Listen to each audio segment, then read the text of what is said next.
ஆமென். கீழ் திசையாருடைய போதகத்தால நிறைந்திருக்கிறவர்கள் ஆராதிக்க சாத்தான் தடை பண்ணவே மாட்டான். அவனே வந்து டிராப் பண்ணிட்டு போவான். அதனாலதான் ஏசாயா 1 ஆண்டவர் கேட்பார், என் சமூகத்தை இப்படி மிதிக்கணும்னு உங்களுக்கு யார் சொன்னது கேட்கிறார்ல. காளைகள் ஆட்டுக்குட்டிகள் கடாக்களுடைய இரத்தத்தின் எனக்கு பிரியம், எனக்கு பிடிக்கவே இல்லப்பா உங்க வர்ஷிப் அப்படிங்கிறார். அடுத்த வசனம், என் சந்நிதியில் வரும்போது என் பிராகாரங்களை இப்படி மிதிக்க வேண்டும் என்று உங்களை யாரு கூப்பிட்டா? எப்படியாவது சர்ச்சுக்கு வந்துட்டு யாரு கூப்பிட்டா உங்களை அப்படின்னு கேட்கிறார் ஆண்டவர்.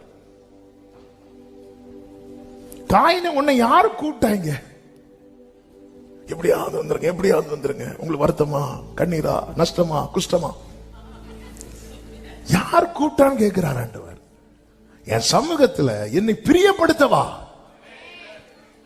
நீ காயின் கீழ்த்திசையாரின் உபதேசத்தால நிறைந்திருந்து என் சமூகத்துல வர்றது எனக்கு பிடிக்கல அப்படிங்கிறார் ஆண்டவர். எனக்கு பிடிக்கல, எனக்கு பார்க்க பிடிக்கல, எனக்கு கேட்க பிடிக்கல.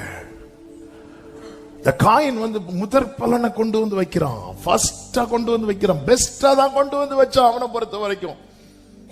அடிக்கடி சொல்லுகிற வார்த்தை, நாம் ஆராதிக்கிற தேவன் நாம் கூடும் போது வருகிறவர் அல்ல, நாம் கூடவே வருகிறவர். எனவேதான் வேதம் சொல்லுகிறது, நீ தேவாலயத்துக்கு போகும்போது உன் நடைகளை காத்துக்கொள்.